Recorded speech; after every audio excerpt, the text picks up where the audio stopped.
હું તમને ગુજરાતની અલગ અલગ એકેડમીએ જે પ્રકારે પોતાના મેરિટ જાહેર કર્યા એમાં હું તમને ગલોટિયા મરાવડાવું એ પહેલાં તમે એક વાત છે એ સમજી લો કે જો તમારે 40% ક્રાઇટેરિયા પૂરો થાય છે, મતલબ કે પાર્ટ એમાં તમારે 32 માર્ક આવી જાય છે અને પાર્ટ બીમાં તમારે 48 માર્ક આવી જાય છે, તો તમે સેફ સ્કોરમાં છો, તમારે વાટ રાખવાની છે. ઇવન તમારે એકાદો માર્ક કે અડધો પોણો માર્ક ઘટતો હોય તો ટેન્શન લેવાની જરૂર નથી, કેમ કે આનો હજી પ્રોવિઝનલ આન્સર કી ને ફાઇનલ આન્સર કી આવશે. કેમ કે આ તો તમે બધા પ્રેડિક્શન ઉપર હાલતા હો ને કે અલગ અલગ એકેડમીએ જે છે એ પોતાની આન્સર કી બહાર પાડીને તમે એના પ્રમાણે માર્ક ગણી લીધા, એવું બધું હોય.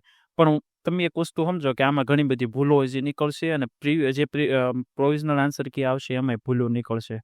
શરૂઆત કરીએ આપણે અલગ અલગ એકેડમીએ કઈ રીતે પ્રેડિક્શન આપ્યું છે અને છેલ્લે હું મારું પોતાનું પ્રેડિક્શન આપીશ. બરાબર.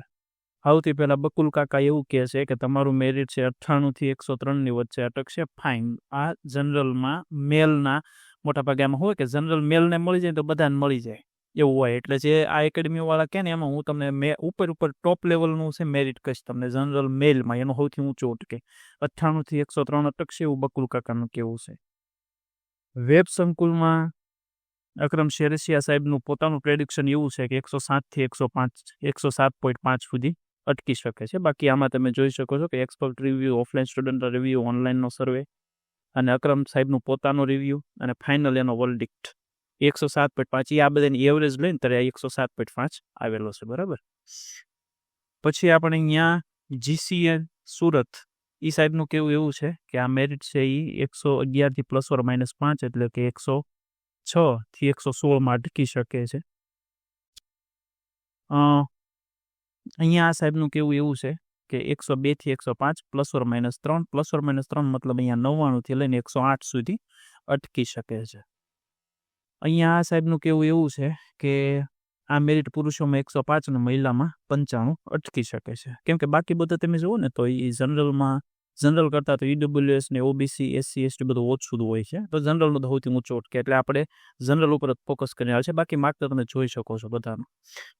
સામત ગઢવીનું કેવું એવું છે 98 થી 100 ની વચ્ચે અટકશે. હે ને. પછી નીરજ ભરવાડ એ ખુદ સામે આવીને એણે એવું કીધેલું છે કે 93 થી 96 ની વચ્ચે અટકશે. તો મિત્રો કોઈ બીવાની જરૂર નથી, એટલું બધું હાયર કરી અટકવાનું છે નહીં. પેપર અઘરું હતું તેની સામે મેરિટ છે નીચું આવવાનું છે. અને બીજી વસ્તુ હું તમને કહું કે ઇન કેસ તમારે જો તમે બોર્ડર ઉપર છો હે ને કે કોઈને એકાદો માર્ક ઘટે, અડધો પોણો માર્ક ઘટે છે, તો પછી કોઈ ચિંતા કરવાની એટલી બધી જરૂર નથી. કે ભાઈ ઘણા બધા વિદ્યાર્થી એવા છે જેનો પાર્ટ બી બહુ સારો ગયો છે, પણ પાર્ટ એની માલિપા જે છે એ થોડાક ભગા માર્યા છે. એનું કારણ એ છે કેમ કે અગાઉ જે પીએસઆઈ ને સીસીની પરીક્ષા લેવાની એમાં પેપર ઇઝી નીકળ્યા હતા અને આની માલિપા જે છે એ થોડુંક હાર્ડ કાઢી નાખ્યું છે. અને ગ્રેજ્યુએશન લેવલમાં ઇઝી પેપર અને 12 પાસના લેવલમાં લોકો એટલું બધું હાર્ડ કાઢ્યું. તો થોડુંક આપણે એમ માનો ને કે બંધારણની અંદર છે સંસદ ઉપર જાય ને તો એની ઉપર તંજ કસવા હાટું ન્યાયતંત્ર છે. ન્યાયતંત્ર ઊંચું જવા કોશિશ કરે ને તો એને હેઠું પછાડવા હાટું સંસદ છે. રાષ્ટ્રપતિની જો ઊંચું જવાની કોશિશ કરે તો એને સંસદ હેઠું પાડીએ કે મતલબ કોઈ ને કોઈ જે છે દોરથી બંધાયેલા છે. એટલા બધા અનિયંત્રિત અધિકારો કોઈ નથી ભોગવતું જે રીતે આપણું ગુજરાતનું ભરતી બોર્ડ ભોગવે છે. હે ને.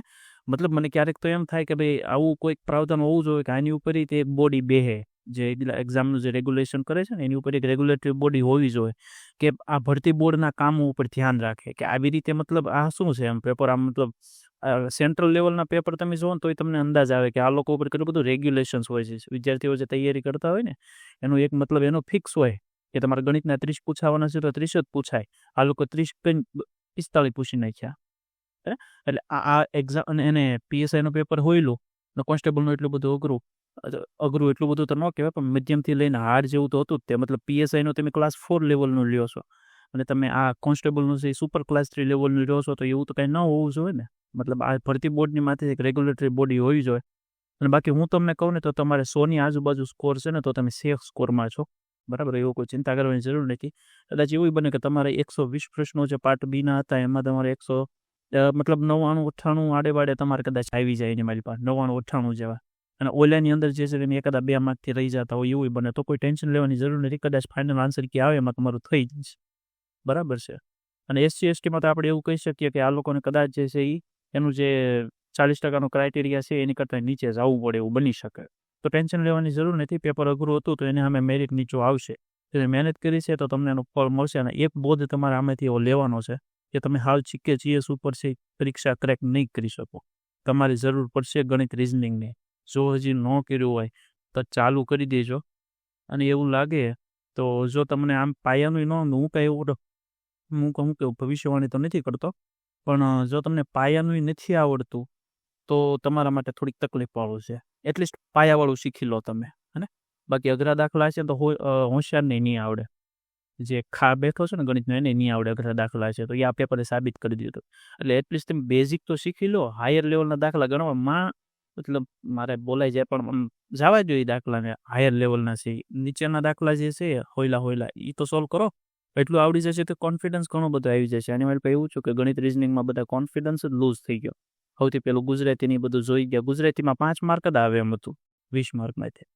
એટલે સૌથી પહેલાં તમે જે છે ને ગણિત રિઝનિંગ ઉપર ધ્યાન જ નહીં કરવાના. તમે પહેલાં પાર્ટ બી લો વ્યવસ્થિત, જીકે જીએસ પતાવો, પછી ગણિત રિઝનિંગ ઉપર આવો. ગમે હોશિયાર છોકરો હશે એક્ઝામ ક્રેક કરવા કેપેબલ હશે ને તોય કોઈ દિવસ જીકે જીએસ જે છે ને પાછળ નહીં રાખે. કેમ કે ગણિત રિઝનિંગ છે એમાં કાંઈક તો અમુક તો એવા દાખલા હોય તે જે તમને ડિસ્ટર્બ કરી નાખે. એટલે તમે જે છે એ પાછળનું બધું બગાડી નાખો. એની કરતાં બેટર છે ગણિત રિઝનિંગને વાંહે પડી રાખજો અને પહેલાં જીકે જીએસ ઉપાડો. એ પોર્શન જે 40-50 મિનિટમાં કમ્પ્લીટ કરો અને પછીનો જે સમય મળે ને એ બધો ગણિત રિઝનિંગમાં આપો. કેમ કે ગણિત રિઝનિંગ જે છે ન આવડે એવું તો ન જ હોય, થોડોક સમય માગી લેવું હોય ને એ સમય તમે જો સમય આપી દો શરૂઆતની અંદર એટલે તમારે જીકે જીએસમાં ઘટે. એટલે મારું તો તમને એવું કહેવું છે કે સૌથી પહેલાં 40-50 મિનિટની અંદર જીકે જીએસના જેટલા સવાલ છે ને બધા સોલ્વ કરી નાખો. 40 મિનિટમાં પાછા આવી જાઓ ગણિત રિઝનિંગ ઉપર. હવે જે સમય બચ્યો ને એ બધો આને આપી દો ને. બાકી તમારે કુંડાળા કાઢવાનો ને એ બધો સમય છે ફાળવવો પડે, પણ તમને મેક્સિમમ સમય જે છે ગણિત રિઝનિંગમાં મળે. પણ તમે એક પ્રકારે તમે રિલેક્સ થઈ જાઓ કે જીકે જીએસ તો પૂરું થઈ જ ગયું છે, હવે ખાલી આ જ બાકી છે. અને સૌથી પહેલાં જીકે જીએસ કરો પછી ગણિત રિઝનિંગ કરો. મને એવું લાગે 30% છોકરાઓ એવી ભૂલ પાડી છે કે સૌથી પહેલું ગણિત રિઝનિંગ પકડી લીધું ને પછી હતાશ થઈને બેસી ગયા. તો આવું ન હોવું જોઈએ, બરાબર. બાકી તમારે 100 આજુબાજુ સ્કોર છે તો બેસ્ટ ઓફ લક, તમે સેફ ઝોનમાં છો.